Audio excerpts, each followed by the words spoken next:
வம்க் automation. Okay, relay type PCB பற்றி நம்ம பார்க்க போகிறோம். இது டேங்க் வெயிங் இல்லைனா கேஸ் ஃபில்லிங் அந்த மாதிரி இடங்களில் இது உங்களுக்கு யூஸ்ஃபுல்லாக இருக்கும். ஸோ நம்மக்கிட்ட லோ ஐ அப்படின்னு 2 செட் பாயிண்ட் இருக்குது. அந்த 2 செட் பாயிண்ட்டை செட் பண்ணி இப்போ நம்ம பார்க்க போகிறோம். ஸோ இந்த 2 செட் பாயிண்ட்டில் வந்து இனிஷியலாக ஒரு ரிலே ஆன்லேயும் ஒரு ரிலே ஆஃப்லேயும் வச்சுக்கிறோம்.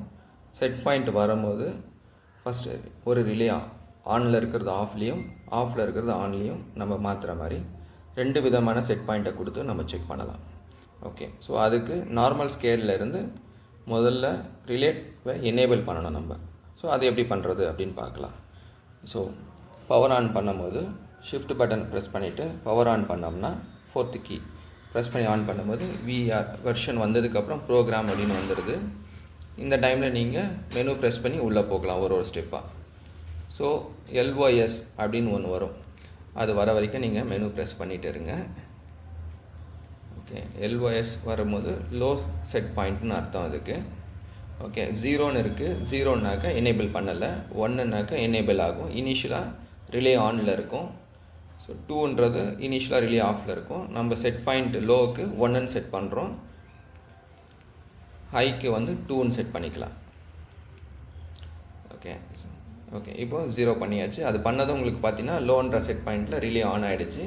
ஸோ ரிலே ஆன்ன்றது தான் நம்ம ப்ளூ கலர் LED வச்சு காமிச்சிருக்கிறேன் இந்த இடத்துல. Okay, predefined program set பண்ணியிருக்கிறோம். ஒரு 7 ப்ரோக்ராம் இருக்குது.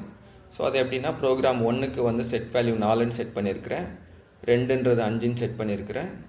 ஸோ 3ன்றது 12, 4ன்றது 17, ஸோ 5ன்றது 21, 6 33, 7 வந்து 41.5. ஸோ இந்த மாதிரி ஒரு செட் பாயிண்ட்டை ப்ரீ டிஃபைன்டாக பண்ணியிருக்கிறேன். ஸோ அதை எப்படி பண்ணுறதுன்னு பார்க்கலாம். ஓகே, இப்போ நார்மல் ஸ்கேல் மோடில் இருக்குது. நம்ம வந்து ரிலேவை எனேபிள் பண்ணியாச்சு. ஒரு ரிலே ஆன் கண்டிஷனில் இருக்குது 0 இருக்கும் போது. இது செட் பாயிண்ட் ஆல்ரெடி எப்படி செட் பண்ணுறது நம்ம பார்க்கலாம். ஓகே, இப்போ வந்து லாங் ப்ரெஸ் ஷிஃப்ட் கீயை லாங் ப்ரெஸ் பண்ணுங்கள். நார்மல் ஸ்கேல் மோடில் லாங் ப்ரெஸ் பண்ணால் லோ செட் பாயிண்டோட வேல்யூ என்னன்னு கேட்கும். மெனு ப்ரெஸ் பண்ணிவிட்டு program already predefined program சொன்னாலே அந்த மாதிரி போகும். 0 அப்படின்னு ப்ரெஸ் பண்ணால் நீங்கள் வந்து ப்ரோக்ராம் இல்லாமல் புதுசாக ஒரு வேல்யூ கொடுக்கணும் அப்படின்னா நீங்கள் கொடுத்துக்கலாம். ஸோ இப்போ நம்ம வந்து ப்ரோக்ராம் இருக்கிற வேல்யூக்கு போகிறோம். ஸோ அதனால் ஃபஸ்ட்டு ப்ரோக்ராம் 1ன்னு செட் பண்ணிக்கலாம். நம்ம இப்போ நம்ம வந்து 1ன்னு செட் பண்ணுறோம் இன்க்ரிமெண்ட் கீ யூஸ் பண்ணி. ஸோ ப்ரோக்ராம் 1 செட் பண்ணுறேன். மெனு ப்ரெஸ் பண்ணிவிட்டு இன்னொரு வாட்டி ஸோ செட் பண்ண வேல்யூ என்னன்றது அங்கே காமிக்குது. மறுபடியும் ப்ரெஸ் பண்ணுறீங்க. ஸோ ஐ செட் பாயிண்ட்டோட வேல்யூ காமிக்குது. இதில் ப்ரோக்ராம் 3 நம்ம வைக்கலாம். ஓகே, இப்போது 3ன்றது 12 kg செட் பண்ணியிருக்கிறோம். ஓகே, ஸோ மெனு டன் ஆகிடுச்சு. ஸோ சேவ் ஆகிடுச்சு உங்களுக்கு. ஓகே, இப்போது வெயிட்டை நம்ம ஒன்றா வைக்கலாம்.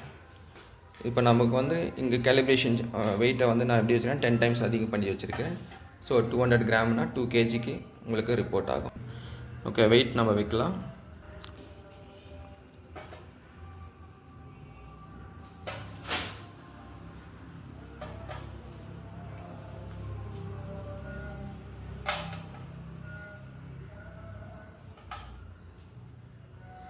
ஓகே, ஸோ உங்களுக்கு லோ கட் ஆஃப் ஆகிடுச்சு. இப்போ திரும்ப வெயிட் இன்க்ரீஸ் பண்ணிக்கலாம்.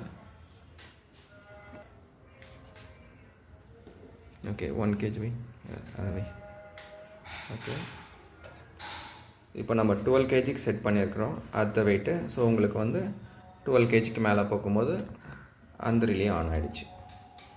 ஓகே, இப்போ நம்ம வந்து வெயிட்டை வைக்கலாம். ஸோ இந்த 200 கிராம்ன்றது 2 kg கணக்கு நமக்கு. ஸோ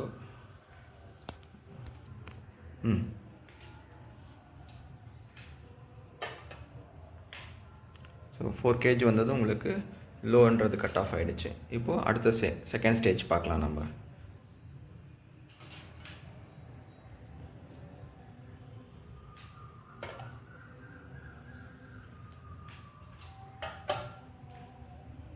ஸோ ஐன்றது ஆன் ஆகிடுச்சு உங்களுக்கு. ஸோ இந்த மாதிரி உங்களுக்கு ப்ரோக்ராம் ஆல்ரெடி ப்ரீசெட் ப்ரோக்ராமை யூஸ் பண்ணிக்கலாம். மேனுவலாக இருக்கிற ப்ரோக்ராமை நீங்கள் செட் பண்ணிக்கலாம். தேங்க்யூ.